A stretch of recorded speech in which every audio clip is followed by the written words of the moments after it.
제가 보기에는 KBS를 잘 빠져나온 사람이 한 사람 있어요. 우리 성창경 TV의 성창경 대표를 모셔보겠습니다.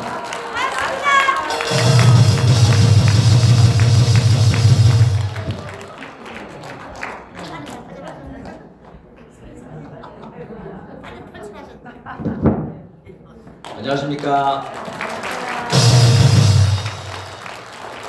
제 앞에 어르신도 계신데 제가 다른 일정이 좀 있어서 좀 빨리 하게 해달라고 부탁을 해서 지금 죄송합니다. 어르신들 계신데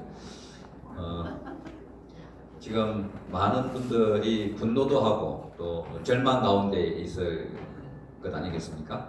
근데 이제 선거 결과가 정말 조작됐고 의도적으로 저 미국에 있는 석학부터 해서 대한민국에 있는 박성현이라고 하는 서울대학교 명예교수, 통계학 박사님, 이분이 대한민국 통계학 학회장을 영입했던 분들도 대한민국 선거 결과는 하나님이, 그러면 하나님의 표준을 쓰지 않았지만 신이 이렇게 빚내지 않으면, 의도적으로 하지 않으면 나올 수가 없는 통계다 했는데, 어쨌든 지금은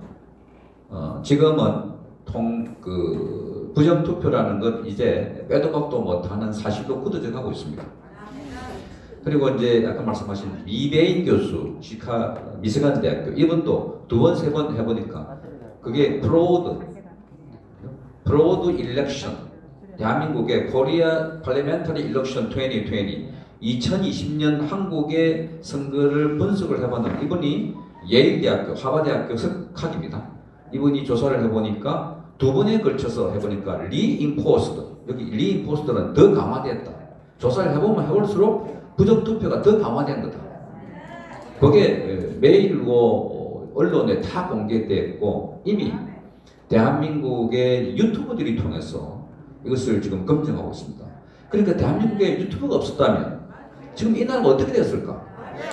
아마 국회의원 선거도 못 치르고 끝났을지도 모릅니다.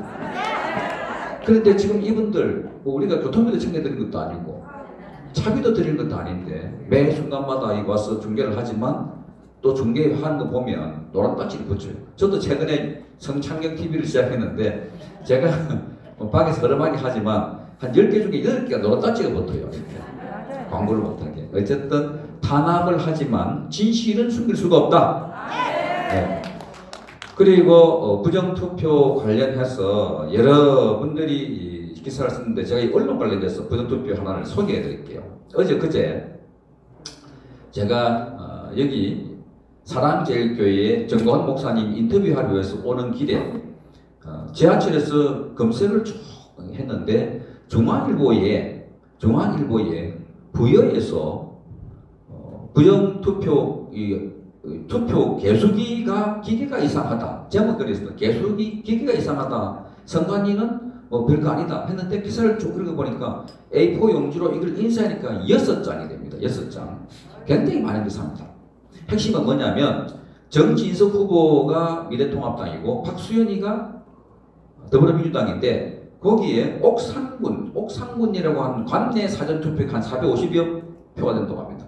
그걸 조사를 했는데 기억하기로 이 사람들이 그 지역은 정진석이가 유리한 지역인데 박수현이가 180표가 나왔고 정진석이가 100표 정도 나왔다. 그러니까 정진석이가 80표가 진 상황인데 그런데 그 개표 참관인들이 지켜보니까 이런 비닐봉지로 더불어민주당은 또 묶음하고 미래통합도 묶음하는데 이걸 더불어민주당을 보니까 그 안에 정진석 표가 많이 들어있다는 겁니다.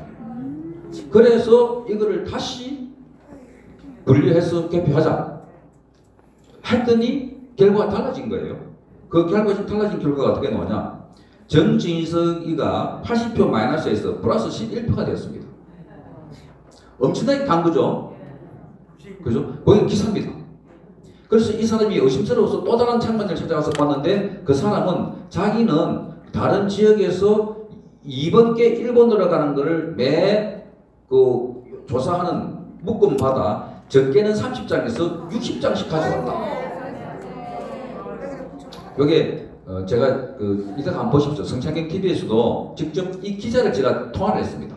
이 기사를 쓴 문제는 뭐냐면 이렇게 해서 정진석의 투표한 것이 이긴데도 불구하고 왜 이렇게 됐냐. 그래서 이제 선관위에서 다시 돌렸습니다. 기계를. 그러니까 전체적으로 2,400여 표 차이로 정진식이가 이겼습니다. 그래서 당선이 됐습니다.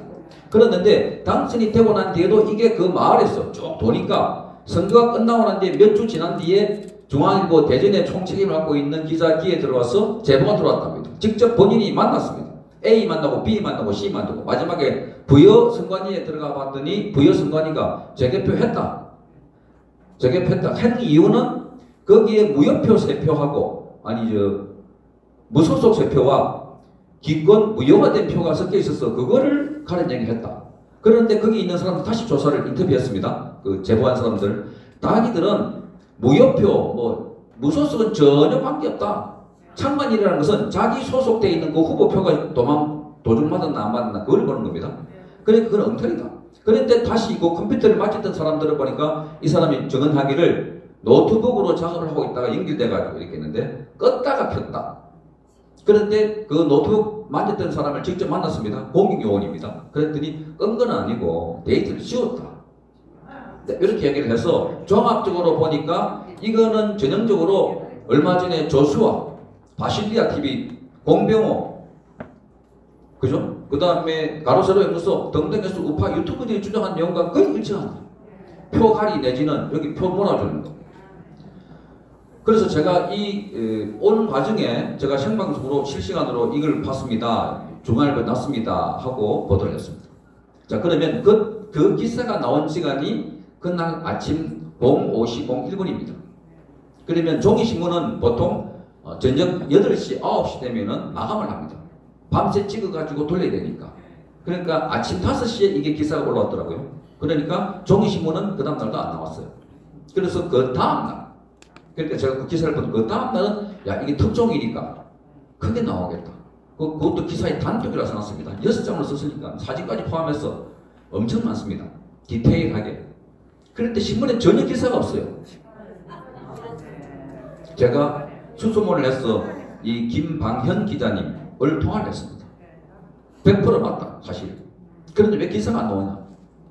했더니 저도 언론이지만 취재를 하는 부서가 취재해가지고 넘겨주면 이거를 가지고 신문에 1면에 낼 것인가 2면에 낼 것인가 톱으로 쓸 것인가 좁게 쓸 것인가는 따로 결정합니다. 왜? 기사를 쓴 사람들은 전부 다 자기 기사가 중요하다고 생각하기 때문에 이걸 톱을 해주세요. 이거를 기사를 크게 키워주세요. 이러기 때문에 독립적으로 부서를 달리해서 여기서 여기 넘겨주는데 이 부서는 완전히 다릅니다. KBS도 마찬가지입니다. 취재 오면 취재한 기자는 만들어가서 테이블 넘겨주면 여기서 보고 이거는 오늘 9시 뉴스 톱으로 가자. 이거는 9시도 안 되니까 빼버리자. 결정은 여기서 합니다. 부서가 달라요. 근데 이 사람은 이렇게 이야기합니다. 저는 취재했을 뿐이고 편집해서 내는 부서에 알아서 판단하실 건이 아니겠는가? 아주 조심스럽게 말합니다. 저는 기자 생활을 30년 한 사람으로서 이걸 어떻게 보느냐? 굉장한 압력을 받았다.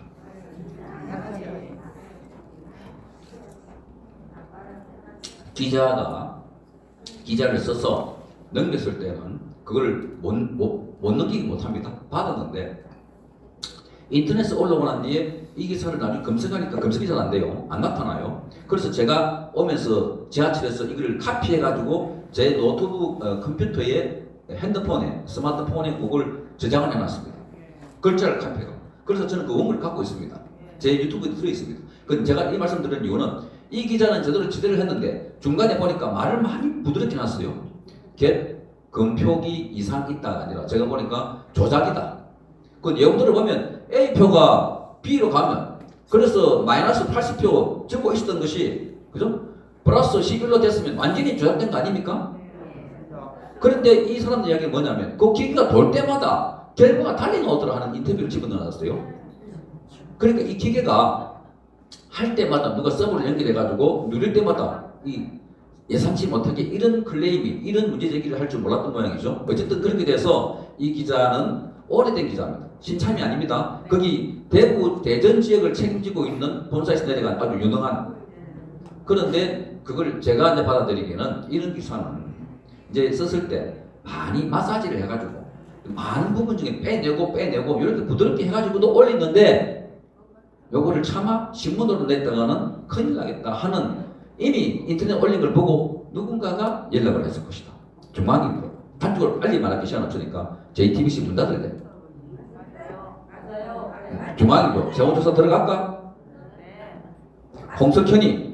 홍석현이를 봐서도 그러면 안 되지. 하지 않았을까?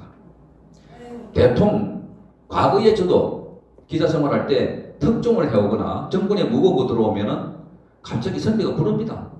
좀 보자고. 기사를 봐가지고 왜 기사를 보는 메커니즘을 잠깐 설명드릴게요. 취재기자가 취재를 해오면 그대로 주시는 게 아닙니다.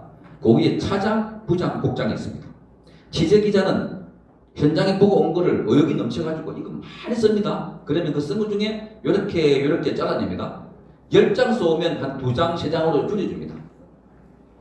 말도 매끄럽게, 오탈자 없게, 논리적으로. 그 다음에 차장 다음에 부장은 야 이거 내도 되겠니? 차장은 처음에 요 글자가 한자로 이게 을이냐 럴이냐 뭐 이렇게 그런 그 오탈자를 주로 보고 팩트를 보고 부장부터 국장까지는 뭘 보냐면 뭐 그게 정치에 무관한 사항 같으면 그냥 대강 봅니다. 그런데 민감한 사항들은 갑자기 이 사인 안 해주고 잠깐 와가지고 차잔 마시자 뭐 집 애 잘 크나 뭐 이런 거 물어봤습니다. 그리고 기사는 넘겼는데 나는 집에 가면 내일 아침에 기사가 톱으로 나올 거다 생각하는데 퇴근하는데 전화가 와요. 이렇게면 좀 보자고. 어디냐 어디 술집에 있는데 오라. 밥이나 먹자고. 그러면서 그때부터 술을 진탕 먹이거나 그 시절에는 심지어 룸사람도 데려갔습니다. 촌지도 줬습니다. 그래서 막았습니다. 이 후배 기자가 또는 이 기자가 술을 먹고 촌지까지 받았으니까 이제 그 위에 선배가 인간적으로 담배도 태우면서 집에 뭐 걱정 없나 온갖 회유를 하지 않겠습니까? 그런 시절이 과거에 한때 있었습니다. 저도 기자 생활을 30년 했기 때문에 그런 과정을 쭉 체험도 했고 경험도 했습니다. 그런데 대한민국 2020년 지금 분명히 토업으로 나서 대한민국의 중앙일보가 기사가 나면 그 다음에 조선일보가 나오고 조선일보가 나면 또 다른 신문 조중동 포함해서 거의 대부분 언론들이 이걸 다루지 않을 수 없는 큰 물결이 내려오는데 그걸 스톱한 것입니다. 저는 그렇게 판단합니다. 부정투표가 있다고 여러 학자들이 말한 것을 그걸 신문 기사로 상세하게 서술을 해가지고 내오는 기사인데 그게 종이신문에 아침에 빠졌습니다. 중앙일보는 기본적으로 종이를 만드는 신문이지 중앙일보가 인터넷 신문이 아니지 않습니까? 그래서 저희 기자가 전화 보냈더니 이 기자는 아주 원론적인 답만 합니다. 저는 기사를 지냈을 뿐이고 그걸 내는 것은 그분들 판단입니다. 그러나 내용은 전부 다 맞습니다. 자, 그 다음에 여러분 조선일보가 얼마 전에 최보식이 만난 사람 코너에서 대한민국 최고의 통계학자인 박성현 교수 인터뷰를 보신 분 계십니까? 그분 인터뷰에서 그분이 말씀하셨습니다. 통계학적으로 도저히 나올 수 없는 오류다. 이거는 투표로서 이렇게 나올 수 있는 확률은 나는 없다 본다. 지금 은퇴했지만 그래도 대한민국 서울대학교의 최고의 통계학 교수입니다. 최보식 칼럼이라는 것은 저기 그 김문수 대표님도 전에 인터뷰를 해봤는데 한 면을 이렇게 다 합니다. 거의 이만큼 크게 합니다. 그래서 이번 선거가 부정투표가 확실하다는 말씀을 조금 완화해가지고 도저히 있을 수 없다. 확률적으로 통계적으로 나타날 수 없는 결과다 했는데 어제 그저께 또다시 조선일보가 전 선거관리위원회 사무총장이라는 사람이 인터뷰를 해가지고 이번 선거는 절대적으로 부정투표가 아닙니다. 일어날 수가 없습니다. 한꺼번에 여러 사람을 쏘게 되는 일이 일어날 수 있겠습니까? 자, 조선일보가 똑같은 최보식이라는 사람이 그 코너를 통해서 한 번은 이 선거는 학자인 걸 통해서 일어날 수가 없습니다 했는데 왜 갑자기 그 반대 입장을 실었을까? 또 전화 받겠죠? 요거부터 제가 가설입니다. 띠리리링 해가지고 방사장 문 닫을래? TV조선 겨우 살려줬더니 내일부터 세무조사 들어갈까? 코리아나 호텔 조선일보 맞지? 이거 한번 들어볼까? 장자인 사건이라고 들어서 보십시오. 장자인 리스트 또 한번 만들어 볼까? 하지 않았을까? 그러니까 여기 있는 게 이래 왔다. 자, 이것만 봐도 지금 누군가가 대한민국 언론을 완벽하게 컨트롤을 하고 있다는 거 여러분 느끼시겠습니까? 그 일을 여기 계신 유튜버 여러분들이 대신하고 있다는 사실 여러분 박수 한번 쳐주십시오.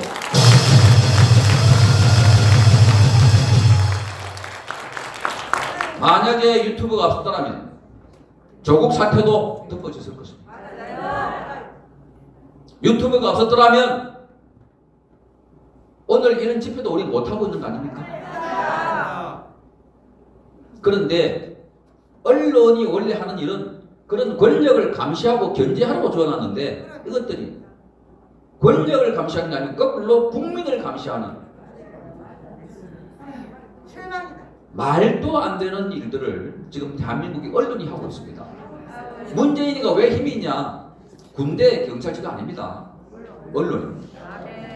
오늘 대한민국의 KBS, MBC 등 조중동이 한 3일만 톱뉴스로 4월 15일 총선이 부정선거였다는 것을 63대 36, 그 다음에 개표기에 USB를 꼽는 칸이 있다는 걸 밝혀졌습니다. 그리고 2번표가 1번으로 올라가는 포착을 했습니다. 2번표가 1번으로 올라가는 것, 또 기표가 안 된 표가 1번으로 올라가는 것이 포착이 됐습니다. 양천 어뢰서 유튜브에 다 나와 있습니다. 거기서 감시하는 공선감, 공명선거 감시단에서 찍은 카메라를 보니까 아니 기표가 안 돼 있는 무효표가 1번으로 탁 올라갑니다. 그리고 이 선거 개표기가 고장이 나서 들어보는데 여기 보니까 USB를 꼽고 있고 USB를 꼽는 선이 있습니다. 개표기는 그 자체로 다른 전선과 연결되어 가지고 전력을 받는 것 외에는 다른 정보를 주고받으면 안 됩니다. 밖에서 안에 들어가고 조작할 수가 있고, 그죠? 그게 IT 기술입니다. 아까 김경재 대표님 말씀하신 것처럼 우리 국민들이 전부 다가 지금 기자가 되고 PD가 되고 검사관이 되어버렸습니다. 전부 다 압니다. 그런데 저 멍청한 이 세력들은 국민이 그야말로 개 돼지인 줄 알고 숨기고 눌리면 될 거다.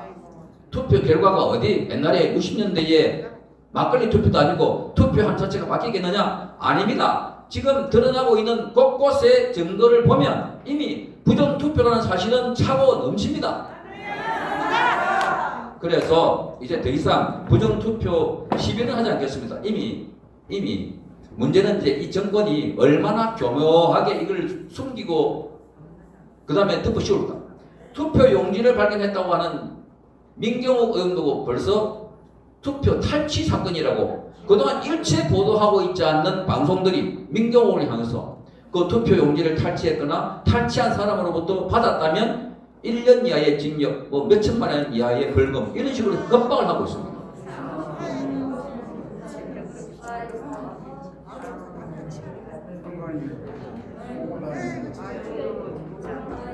그래서 이 투표 부정선거는 대한민국 전체를 흔드는 겁니다. 초등학생도 반장을 뽑을 때 투표를 통해서 반장을 뽑기 때문에 부정선거라는 것이 드러나면 선거 다시 하자가 아닙니다.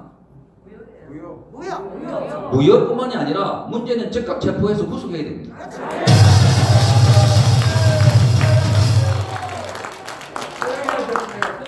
아마도 이 정권이 저지른 죄상을 보면 지금 있는 감옥보다 한 5배, 10배를 더 건물을 지어야 될 것 같습니다.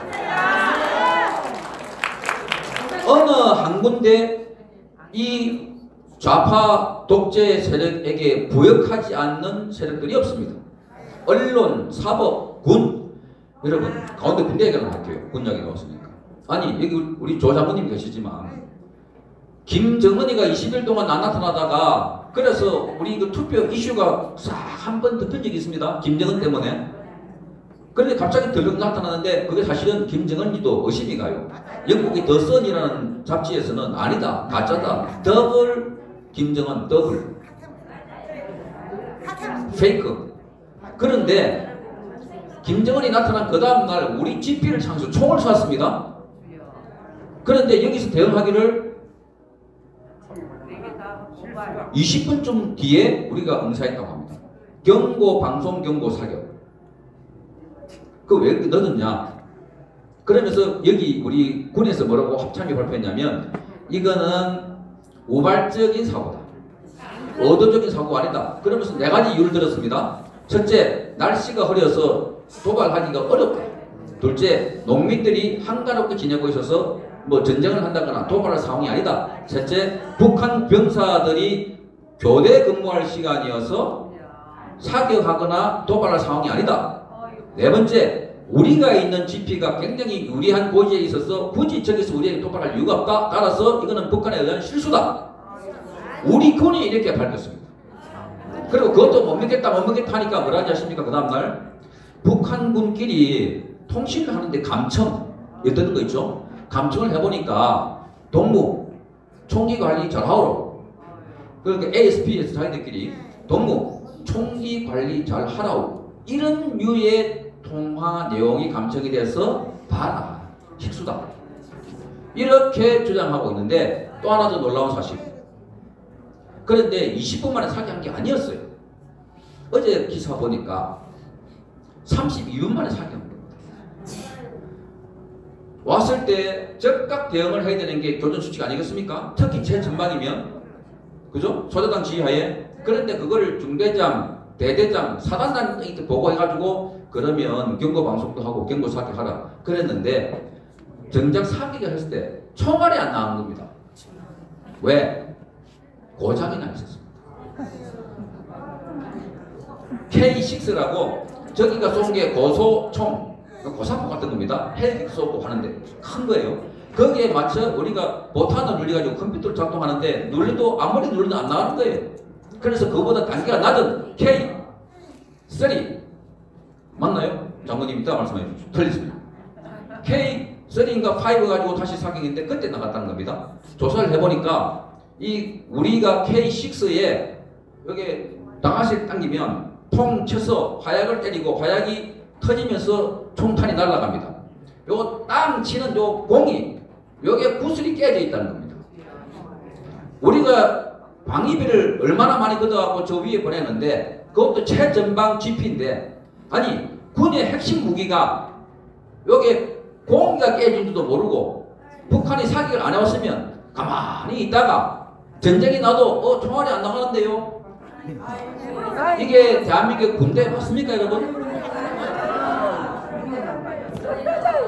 그러는 사이에 우리 육군본부에 있는 하사관과 장교는 저 이태원에 있는 게이클럽 가가지고 밤새 춤추고 놀다가 확진자 돌아왔습니다.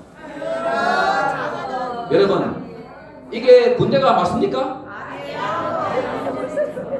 N번방이라고 해서 여성들의 이상한 사진을 돌려보는 그 범죄의 공범자가 경기도에 있는 현역병, 그것도 막사 안에서 그 짓을 내반 안에서 하다가 구속됐습니다. 하사관을 휴가 보내주는데 멀쩡하게 남도를 갔다가 돌아올 때는 저 여군이 되는데요. 여군으로 보내달라고. 이렇게 말하는 군대, 이게 대한민국 60만 대군, 우리가 이걸 믿고 여러분 밤을 잘 수가 있습니까?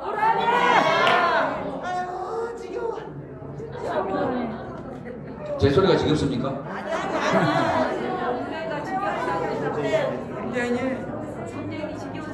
하사관을 포함한 병이 상사를 폭행을 하고 여군이 뭘 일을 시켰다고 여군을 사발해가지고 폭행을 하는 이런 군대, 적군이 총 쐈다고, 그죠? 우리가 서해에서 군사훈련을 했습니다. 그게 국방일보에서 거기 서해에서 한 군사훈련은 9.19 남북 합의에 포함되지 않는 내용입니다. 그런데 국방일보에 적을 단호하게 무수고 뭐 이렇게 들어있었습니다. 그걸 듣고 북한에서 국방일보를 보고 남한에 대해서 적대적인 용어를 막 쏟아붓습니다. 이 남한 뭐 무도한 것들, 그러니까 청와대에서 즉각 그 관련 군 핵심 장교들을 불렀습니다. 왜 그런 기사가 나왔냐고. 여러분 이것이 북한에 있는 청와대입니까? 대한민국에 있는 청와대입니까? 문재인이가 대한민국 국군의 통수권자입니까? 인민군의 통수권자입니까? 도대체 이걸 믿고 대한민국 국군의 통수권자라고 우리가 권한을 줄 수 있겠습니까? 당장 끊어내야 하지 않겠습니까?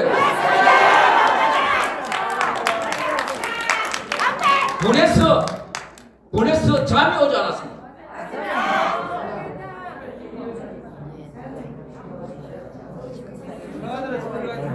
지금 문제가 되고 있는 위안부 할머니 사건, 이 이야기만 마치고 들어가겠습니다. 제가 오늘 조금 시간을 조금 많이 갖고 양해해 주십시오.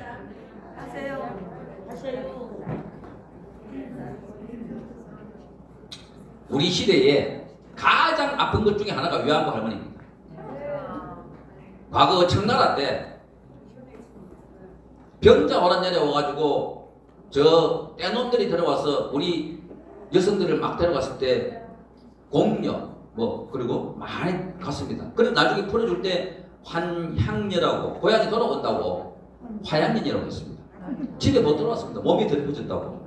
그래서 한강물에 빠져 죽고 낙동강물에 빠져 죽고 몸에다 들고 하니까 그때 임금이 지금부터 대신을 포함해서 환향녀를 받지 않는 집안이 있으면 처벌하겠다. 그렇게 해서 집에 들어왔습니다. 그래도 못 견디서 자살했습니다. 나라가 힘이 없으면 제일 먼저 당하는 게 어린이와 여성들입니다. 일제시대에 이 나라 힘이 다 빠져가지고 그 험난한 시대에 꽃다운 나이에 끌려가가지고 일본군들의 위안부가 됐던 그 할머니들을 위한다고 그렇게 재단을 만들고 30년 동안 무려 1,400여 차례 이상이나 매주 수요일날 그 자리에 어린애들 들고 나오고 청소년을 들고 나오고 할머니를 체험한다고 성노예라는 표현을 쓰면서 모금을 하고 코올리개들의 저금통까지 받아서 만든 저 단체 44년 동안 49억원을 받았는데 정작 할머니에게 쓴 돈은 9억원 18%밖에 안 된다는 겁니다. 그리고 이 단체를 이끈 이 사람들 뭐했냐? 그러니까 홍보하고 활동했다는 겁니다. 오늘 아침에 조선일보에 난 기사 안양 어디인가 현대중공업이 10억을 줘서 거기에 7억 5천만 원짜리를 할머니들이 쉼터를 만들었습니다. 정원도 있고. 기자가 가서 취재를 했습니다. 주민들 이야기가 여기에 할머니가 올 때는 1년에 한 번 아니면 두 번. 할머니 없다 여기. 누가 사냐? 지금 여기에 문제가 되고 있는 윤미향. 윤미향 맞죠? 윤미향의 아버지가 살고 있는 겁니다. 거기에. 거기다가 그 내부에 누가 고발을 했는지 안에서 술판을 벌이는 윤미향과 그 일당들, 그 단체들이 가서 거기에서 무슨 행사를 했는지 숯불에다가 돼지고기에다가 바베큐 뭐 같은 거 있잖아요. 그걸 구워가지고 사진 찍고 폭탄도 술 마시고 하는 그런 장소로 변해버린 것입니다. 펜션으로. 그리고 또 하나 더. 곽예남이라고 하는 할머니가 얼마 전에 돌아가셨습니다. 94살입니다.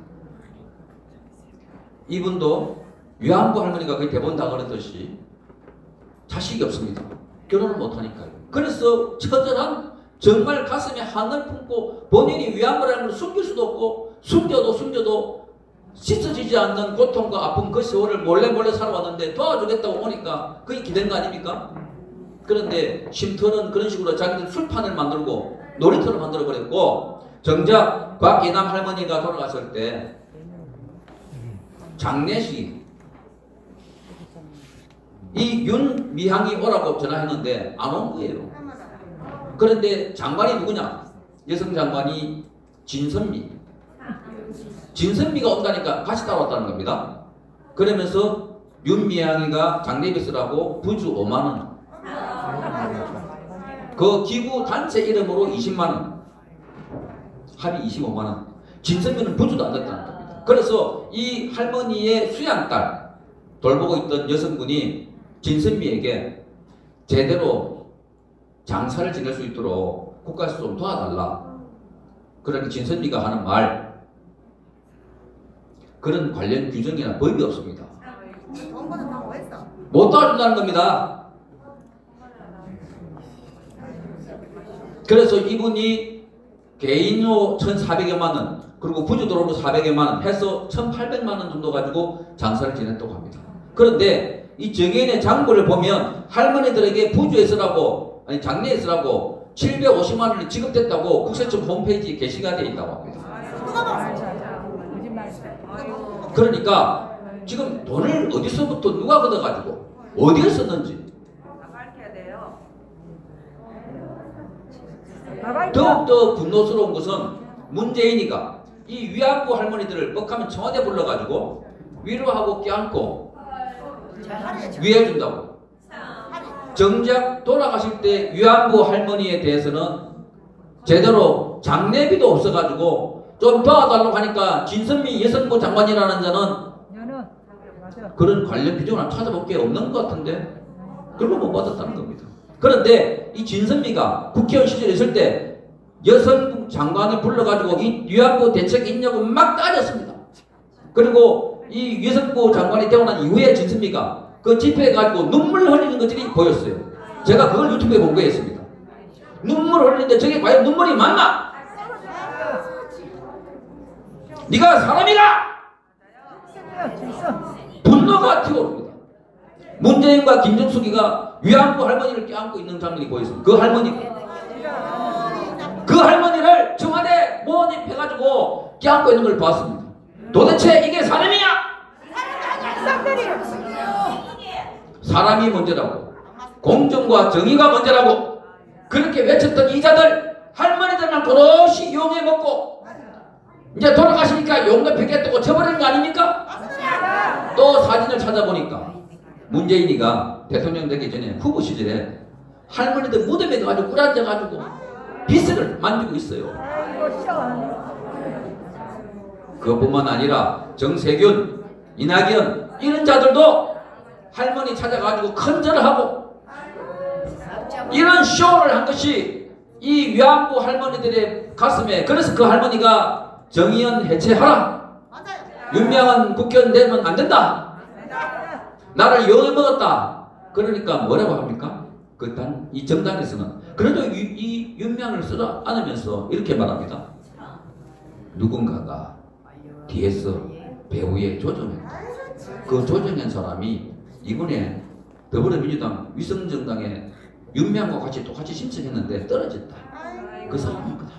이런 식으로 작업을 하고, 또 하나는 이 단체가 뭐라고 공개적으로 기자회견을 하고 난 뒤에 우리가 이 위안부 할머니들의 공론화시키고 이 위안부 할머니들의 억울한 것을 해외에 알릴 때 당신들은 뭐 했나? 기자들 보고 뭐 했나? 친일 세력이 뒤에서 조정하는 거 아닌가? 친일 세력이 지금 이 위안부 할머니들의 인권을 위해서 활동한 우리들을 폄훼하고 분열시키는 거 아닌가? 그렇게 말하고 있는 자가 지금 어디 학교의 교수라고 합니다. 여러분, 대한민국은 망해도 너무 망했고 미쳐도 한참 망했는데 유독 우리 국민들만 모른다. 우리 국민들만 모른다.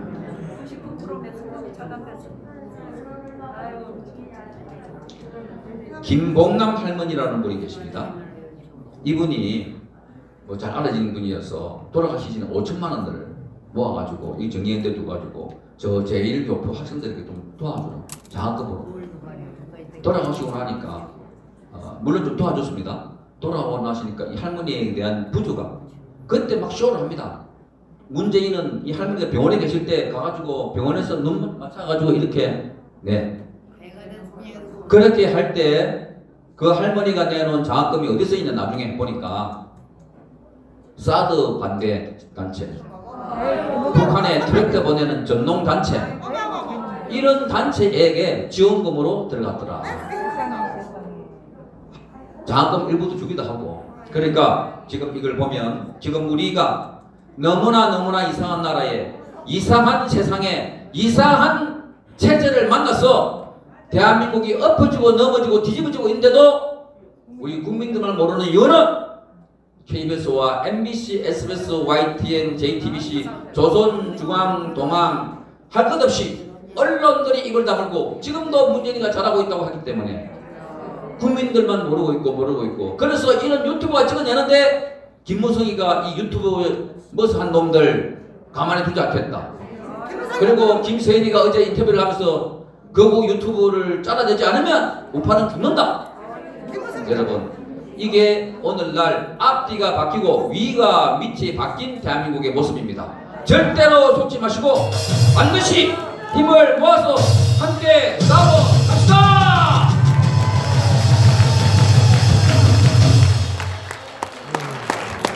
어이, 자르려고 해도 워낙 열받는 말을 해서